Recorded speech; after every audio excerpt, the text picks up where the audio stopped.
Okay, so as we wrap this up here, looking at inverse norm, I just want to real quickly look at your calculator, kind of a summary here. Notice there are three calculator functions that are related to the normal distribution. One is the normal PDF.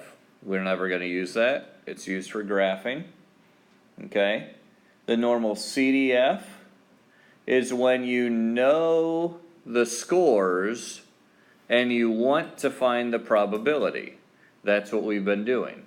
You knew either the z-scores or the actual scores, and you knew the mean and standard deviation, so it gave you the probability. The inverse norm is what we're going to look at here real quick, and that is going backwards, okay? Here we know a probability, or we know the percentage that we want, but we want to figure out what score that percentage would be, okay? Now, one thing you need to understand about this is the inverse norm. I believe it's number 3 under distributions there. It takes a probability, the decimal, the mean, and the standard deviation, okay? And you can see here, I've drawn a little picture here. If we have the mean and we have a particular k value, all right, if we plug in this probability that I have shaded in here, and we put in what the mean is and what the standard deviation is, it will tell us what that value of k has to be, all right? Now these scores are sometimes called quantiles or k values, all right? But the main idea is that you know the probability, you want to figure out the score. Now, where this can be a little bit tricky is when we've got some ranges to deal with. All right, so I want to do 1 or 2 of these here real quick. So here we have a case where we know the probability is 90%. Okay, so it says here that X is distributed normally with a mean of 38.7, so 38.7,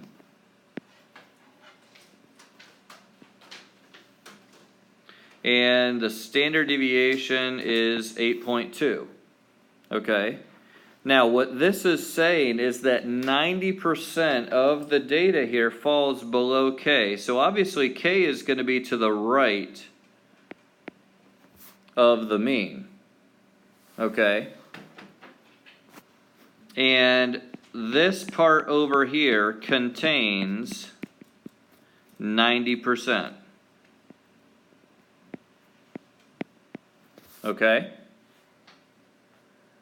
So what I would do in order to find K is I'm going to use the inverse norm.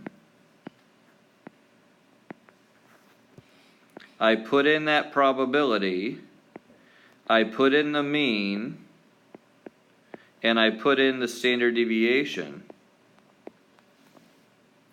And that will give me the score I'm looking for. Alright, so in our inverse norm we put 0.9, 38.7 for the mean, and 8.2 for the standard deviation, and we get 49.209. If we round to 3 significant figures. Okay? So now I know right here, this value is 49.209.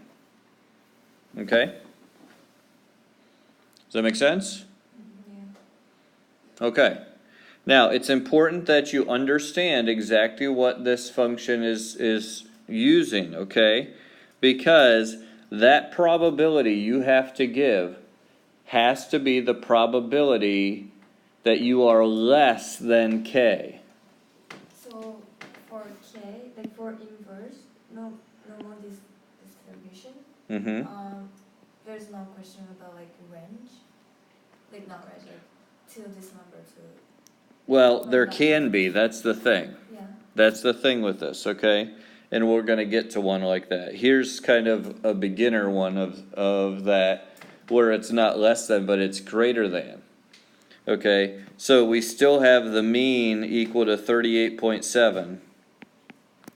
But now we're told that 80% is above K.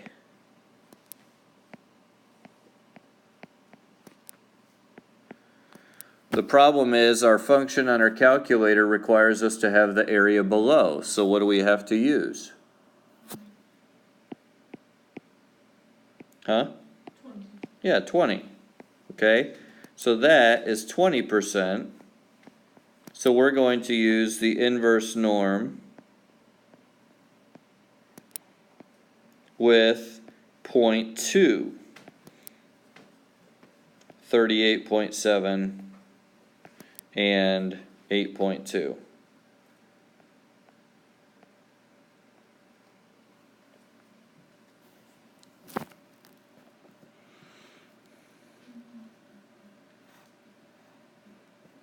Okay, and if we figure that out, there we get 31.799.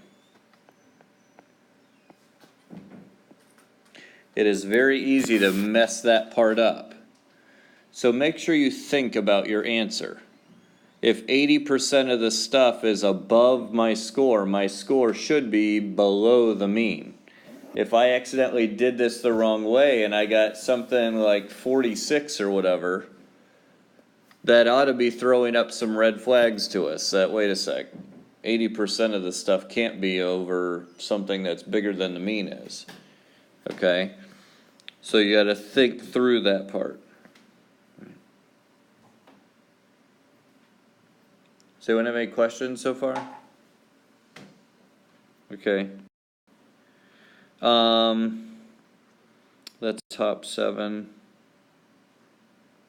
Okay. All right. Now, where this can be a little bit tricky is on stuff like this. Okay?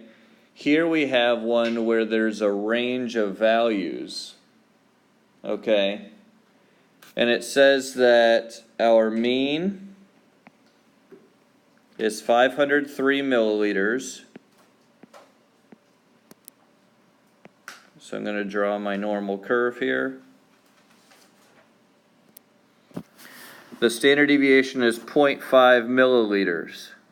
Now it says 1% of the bottles are rejected because they are underfilled. So that means down here, there is some value of K where there's 1% down here. And that K value is going to be kind of our boundary for saying, okay, this is now underfilled.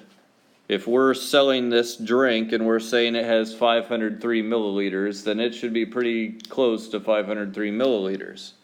All right? So if we're below a certain amount, then we failed. Okay? We got to reject that and send it back. Now it says 2% are rejected because they're overfilled. Maybe if they're filled up too much, maybe they'll explode on shipment or something like that. So there's a second value of K. We'll call that one K1 and this one K2. And there's 2% of the data that lies above that. Those are all the bottles that are overfilled. Okay? So we can now find the range of volumes that would have to be kept. All right? Now, K1 is pretty straightforward because we were given the probability that it was below. That's 1%. What would we have to use, though, in order to find K2? The 98, the complement there, okay? If it's 2% above, that means we got to use 98% below. Okay? Is that making sense? Okay.